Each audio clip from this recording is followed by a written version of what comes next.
Teman-teman sekalian yang sudah masuk di dalam ruang kelas Zoom, monggo absen kehadiran kuliah hari ini di chat room ya. Jangan lupa nama dan nomor induk mahasiswa ataupun NPM ya. NPM ataupun NIM, nomor induk mahasiswa, absen di chat room. Baik, hari ini kami akan menyampaikan terkait dengan kode etik profesi ya. Bahwa substansi di dalam Undang-Undang Nomor 18 Tahun 2003 tentang advokat ini ada substansinya. Yang pertama, substansi di dalam Undang-Undang Nomor 18 tahun 2003 tentang advokat. Substansinya di sana ada kode etik advokat Indonesia, ada kepribadian advokat, ada hubungan advokat dengan klien, hubungan advokat dengan teman sejawat, kemudian bagaimana cara bertindak menangani suatu perkara, kemudian ketentuan tentang kode etik dan pelaksanaannya. Ini akan kami on-CI bahas satu persatu. Tapi nanti kalau waktunya tidak nutut, ya mungkin kita fokus ke kode etik advokat Indonesia. Yang pertama, kode etik advokat Indonesia adalah sebuah etika profesional ya, digunakan sebagai peraturan-peraturan yang mengatur mengenai profesi yang pada umumnya mengandung hak-hak yang fundamental dan memiliki aturan-aturan mengenai tingkah laku maupun perbuatan dalam menjalankan profesinya.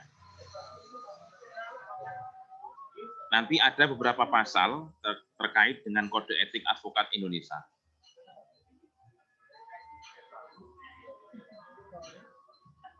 Kemudian sehingga sudah semestinya jika di dalam suatu organisasi profesi memiliki kode etik yang membebankan kewajiban sekaligus memberikan suatu perlindungan hukum kepada setiap anggotanya di dalam melaksanakan profesinya. Karena profesi advokat ini selalu bergelut dengan masalah hukum. Terlebih dengan keberadaan organisasi profesi advokat sendiri, sangat diperlukan adanya suatu etika profesional yang dituangkan dalam bentuk kode etik. Karena profesi advokat sendiri dipandang sebagai profesi terhormat atau officium nobile yang di dalamnya menjalankan profesi berada di bawah perlindungan hukum. Undang-undang dan kode etik itu sendiri yang memiliki kebebasan berdasarkan kepada kehormatan dan kepribadian advokat yang berpegang teguh kepada kemandirian, kejujuran, kerahasiaan, dan keterbukaan sehingga sebagai suatu profesi yang diberikan kepercayaan sebagai suatu profesi terhormat, maka sudah semestinya diperlukan adanya suatu kode etik profesi yang tujuannya adalah untuk mencegah terjadinya suatu perilaku yang tidak etis dari para anggota profesi tersebut. Itu tujuan dibentuknya suatu kode etik. Teman-teman yang baru masuk, kami silakan untuk absen di chat room. Kemudian ini ya, etika profesional advokat di Indonesia sendiri dituangkan dalam sebuah kode etik advokat yang disusun oleh sebuah komite kerja advokat Indonesia, yang tentunya di dalamnya itu ada Ikatan Advokat Indonesia ataupun IKADIM, ada Asosiasi Advokat Indonesia AAI, ada Ikatan Penasihat Hukum Indonesia IPHI, ada Himpunan Advokat dan Pengacara Indonesia HAPI, ada Serikat Pengacara Indonesia SPI, ada Asosiasi Konsultan Hukum Indonesia AKHI, ada Himpunan Konsultan Hukum Pasar Modal HKHBM. Jadi ketujuh organisasi ini ada di dalam Undang-Undang Nomor 18 Tahun 2003. Akhirnya 7 organisasi ini membentuk Komite Kerja Advokat Indonesia, namanya KKAI ya, KKAI. Komite Kerja Advokat Indonesia, kemudian membuat Kode Etik Advokat Indonesia. Jadi Kode Etik Advokat Indonesia ini yang menyusun siapa? Yang menyusun adalah Komite Kerja Advokat Indonesia. Tapi di dalam Komite Kerja Advokat Indonesia, di dalamnya ada 7 organisasi ini. Memang dulu sebelum adanya PRADI, Perhimpunan Advokat Indonesia, dulu organisasi advokat ya ini ada 7. Ada IKADIN, ada AAI, ada IHI, ada HAPI, ada SPI, ada AKHI, dan ada HKHPM. Untuk kode etik advokat Indonesia disusun oleh Komite Kerja Advokat Indonesia, ini dimulai dan ditetapkan di Jakarta pada tanggal 23 Mei 2002 dan berlaku sejak tanggal ditetapkannya. Jadi kode etik memang sudah dibentuk oleh 7 organisasi ini.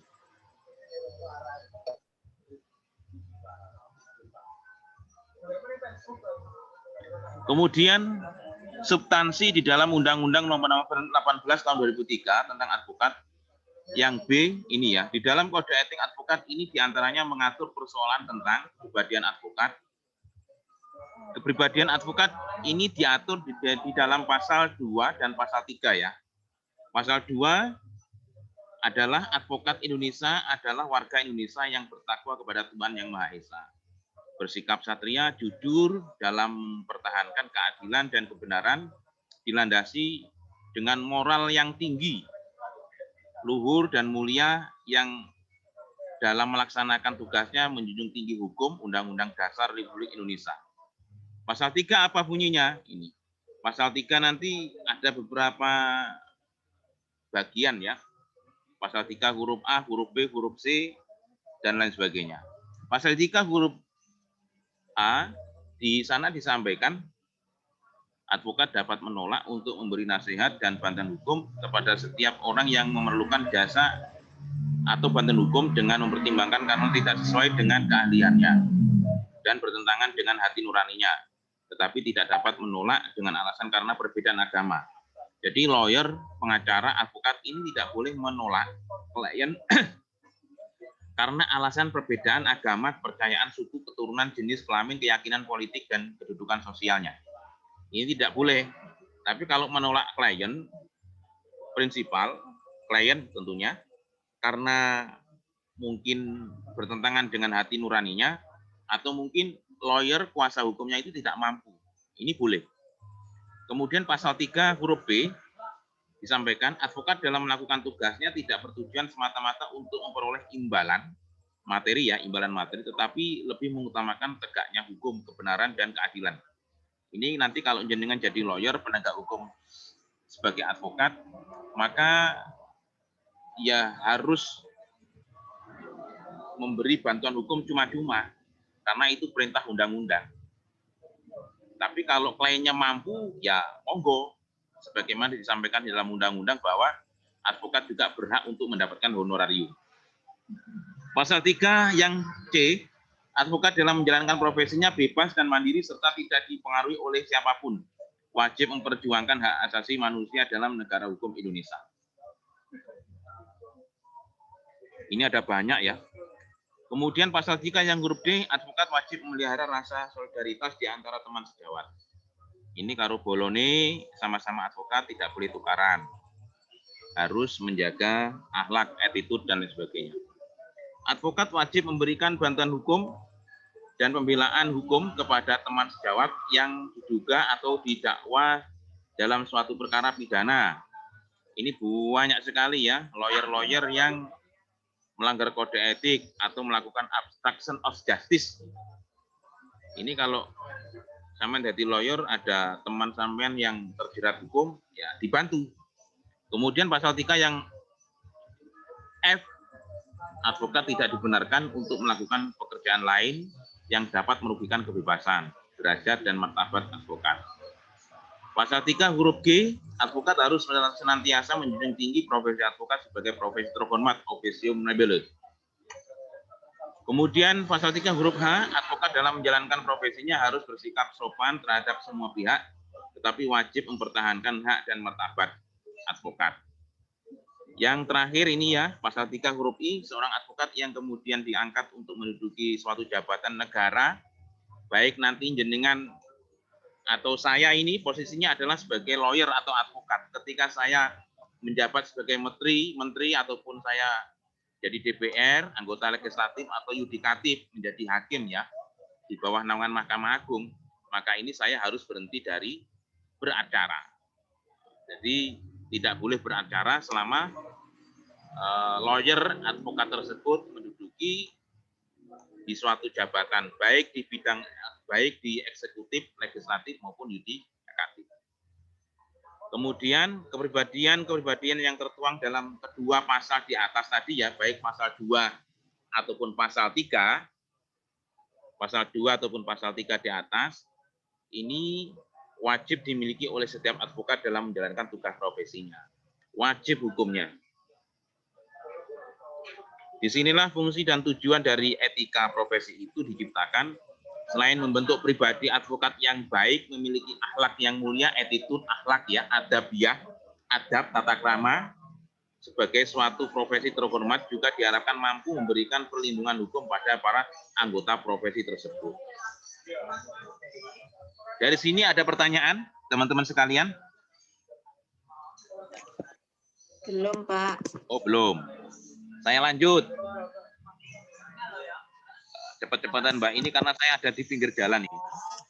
Pak, kalau boleh di zoom, Pak, biar enak lihatnya, Pak. Wih, coba Taki. Gih. Di zoom dari sini bisa, Taki.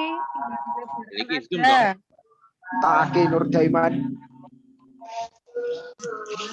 Itu materinya juga sudah di-share, Mas Taki. Iya kan ada nyimak tuh. Betul, tak. Iya, yang nyimak itu. Ini saya tidak bisa menampilkan video karena laptop saya ini agak rusak kameranya.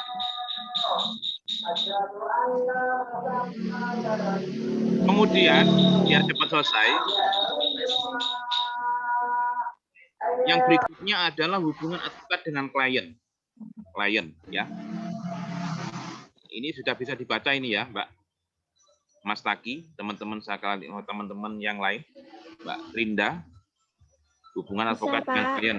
Hubungan advokat dengan klien ini diatur di dalam pasal 4. Tadi kalau masalah kepribadian advokat tentang attitude, akhlak diatur dalam pasal 2 dan pasal 3 ya. Pasal 3 itu ada beberapa huruf A sampai I tadi. Hubungan advokat dengan klien ini diatur dalam pasal 4. Sebelum diuraikan mengenai hubungan advokat dengan klien ini, terlebih dahulu kita harus mengerti terlebih dahulu siapa yang dapat dikategorikan dalam sebutan advokat dan siapa klien itu sendiri. Ini mainnya pasal ini, Mbak. Di dalam ketentuan umum Kode Etik Advokat telah dijelaskan mengenai maksud dari pengertian advokat dan maksud daripada pengertian klien. Yang dimaksud dengan advokat itu apa, Mas Taki? Advokat ini ya, advokat adalah orang yang berpraktik memberi jasa hukum, bakulannya jasa hukum, memberi jasa hukum baik di dalam maupun di luar pengadilan, baik di dalam pengadilan maupun di luar pengadilan. Ini kalau bahasa kerennya adalah litigasi ataupun non-litigasi. Jadi kan nanti kalau teman-teman sekalian sudah menjadi advokat resmi, menjadi penasihat hukum, maka boleh nangani suatu perkara, baik perkara pidana, perdata, ataupun perkara hubungan industrial. Apapun boleh. Dan tempat atau wilayah kerjanya untuk profesi advokat ini tidak terbatas. Seluruh wilayah Indonesia. Nanti perkara itu mau di restoratif justice atau di gading, di mediasi, boleh-boleh saja. Karena menyelesaikan suatu perkara yang ditangani oleh kuasa hukum ataupun advokatnya, tidak harus menyelesaikan suatu perkara itu di pengadilan. Di luar pengadilan juga boleh. Justru kalau mampu menyelesaikan perkara yang ditangani, yang sedang ditangani oleh kuasa hukum ataupun advokatnya di luar pengadilan, ini justru malah lebih bagus daripada menyelesaikan masalah di persidangan ataupun di meja hijau. Karena kalau menyelesaikan masalah di meja hijau ini waktunya lama ya. Kalau pidana ya sesuai dengan hukum acara pidananya, kalau perdata sesuai dengan hukum acara perdatanya. Tapi kalau di luar pengadilan, nanti 1 hari atau 1 minggu cukup. 1 kali pertemuan, 3 kali pertemuan cukup. Ya. Baik ini perkara ITE pun juga kan boleh diselesaikan secara mediasi. Baik di tingkat kepolisian maupun di tingkat kejaksaan. Apalagi sekarang ini ada Perkap ya, Peraturan Kapolri nomor 6 tahun 2019 itu. terkait dengan penyidikan. Jadi untuk masalah-masalah ITE ini secara formil ataupun material ini boleh dilakukan dengan cara untuk mediasi. Syaratnya apa? Material dan formil. Ketika di situ tidak ada tekanan dari masyarakat dan tidak ada konflik dari masyarakat, secara formil nanti dibuatkan surat permohonan untuk damai. Dan semua para pihak, baik pelapor, pengadu, dan keluarga pelapor, keluarga terlapor, atau keluarga teradu, nanti dikumpulkan semua. Nah, kemudian rundingan untuk melakukan sebuah mediasi, sebuah perdamaian. Ini justru malah lebih indah daripada menyelesaikannya di pengadilan negeri ataupun di dalam pengadilan. Advokat ini ya, advokat itu artinya adalah orang yang berpraktek memberi jasa hukum. Namanya hukum kan banyak ya, ada hukum privat, ada hukum publik, hukum perdata, hukum pidana. Kalau hukum perdata ini kalau dikualifikasi banyak sekali, ada hukum perdata Islam, ada hukum perdata PW kan gitu. Kemudian baik di dalam maupun di luar pengadilan yang memenuhi persyaratan berdasarkan undang-undang yang berlaku, baik sebagai advokat, pengacara, penasihat hukum, pengacara praktek, ataupun sebagai konsultan hukum. Ini sampai lihat di pasal 1 huruf A ya, Kode Etik Advokat. Sedangkan yang dimaksud dengan klien adalah, klien itu siapa? Klien ya bisa sampean. Klien adalah orang atau badan hukum. Badan hukum itu seperti PT. Kalau menurut saya badan hukum ini ada 4. Ada koperasi, ada yayasan, ada PT, ada firma, atau lembaga lain yang menerima jasa hukum atau nanti akan memberi kuasa lah kan. Atau lembaga lain yang menerima jasa atau bantuan hukum dari advokat. Pasal 1 huruf B Kode Etik Advokat. Ini ya, ini tentang hubungan advokat dengan klien seperti ini. Advokat itu adalah yang berpraktek memberi jasa hukum, kalau klien itu ya bisa orang atau badan hukum.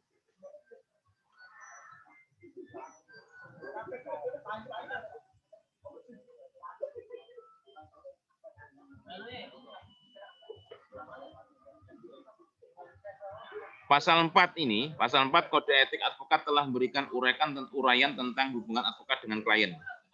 Ini advokat dalam berperkara perdata harus mengutamakan penyelesaian dengan jalan damai ya. Ini tadi yang saya sampaikan.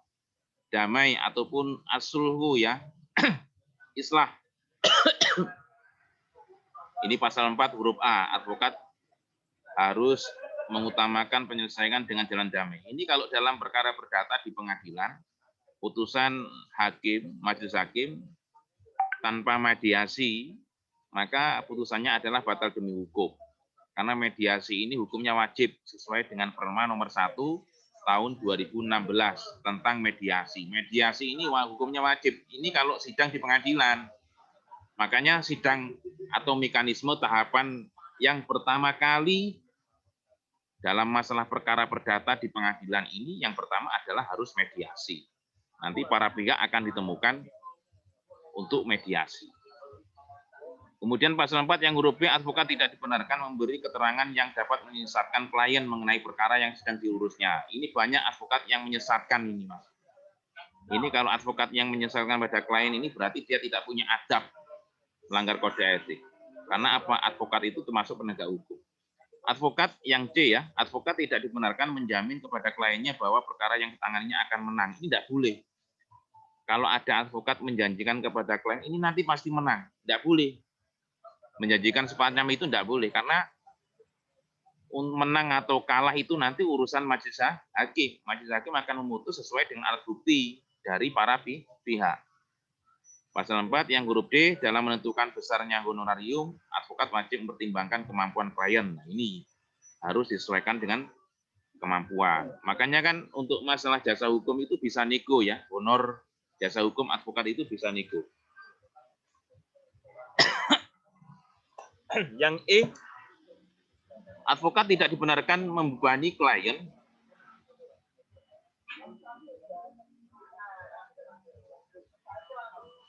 Bentar. Yang E, advokat tidak dibenarkan membebani klien dengan biaya-biaya yang tidak perlu. Ini biasanya kan jasa pengacara itu kan macam-macam. Ada nanti biaya operasional, ada biaya taktik, biaya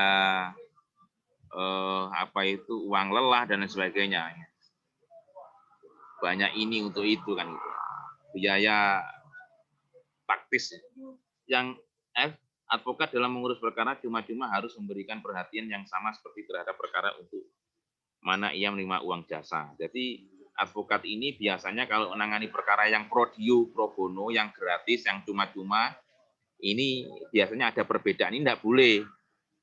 Saya menjadi advokat lawyer ini, baik yang miskin atau yang bukan miskin, yang kaya, equality before the law ya.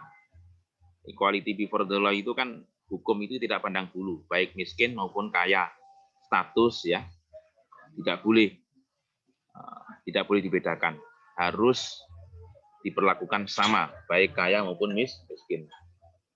Advokat yang G, advokat harus menolak mengurus perkara yang menurut keyakinannya tidak ada dasar hukumnya. Kemudian ini yang berikutnya, yang pasal 4 yang berikutnya, yang huruf H, ya, advokat wajib memegang rahasia jabatan tentang hal-hal yang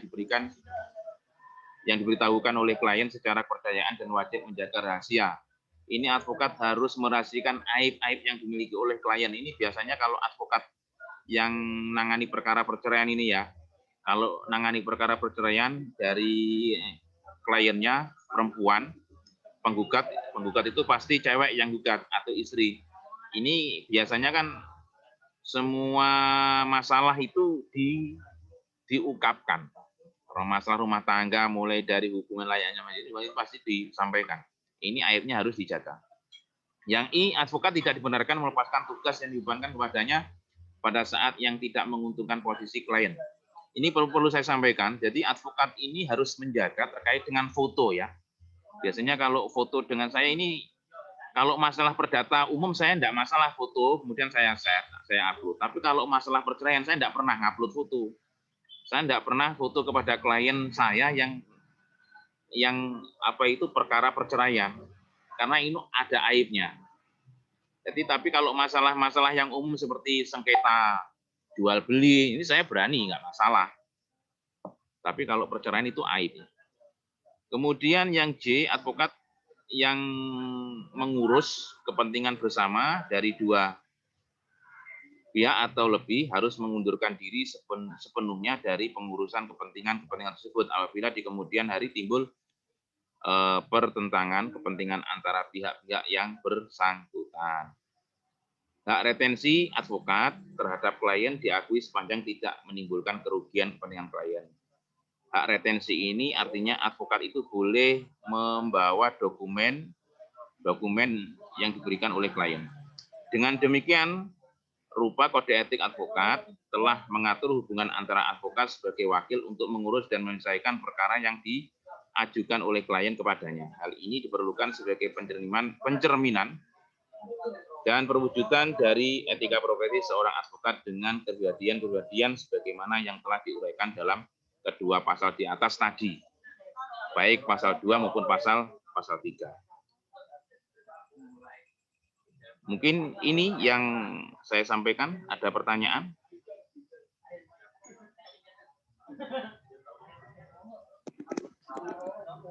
Tidak, Pak. Kalau tidak, absennya langsung saya kopas ini ya. Ngapunten kalau ada kekurangan, ini saya masih di kafe. Yang mau merapat ke sini kami persilakan. Ini saya ngopi dengan teman-teman peserta PKPA ya, pendidikan khusus profesi advokat kemarin yang ikut di Uniska. Jadi hari ini kumpul di Cafe Novan di Gor Joyoboyo ini. Sudah absen semua, saya copy paste. Pak, sekecaaken. Wal afu minkum, saya akhiri. Kalau ada kekurangan mohon maaf. Assalamualaikum warahmatullahi wabarakatuh. Waalaikumsalam. warahmatullahi Waalaikumsalam. wabarakatuh. Warahmatullahi wabarakatuh. Waalaikumsalam warahmatullahi wabarakatuh. Belum pun di wah Maya putar bikin.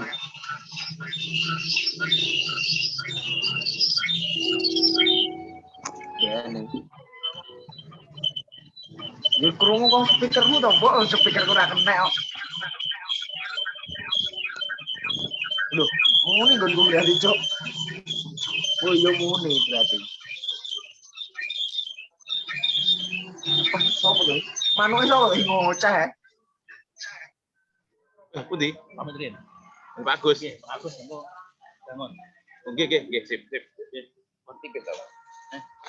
Betul.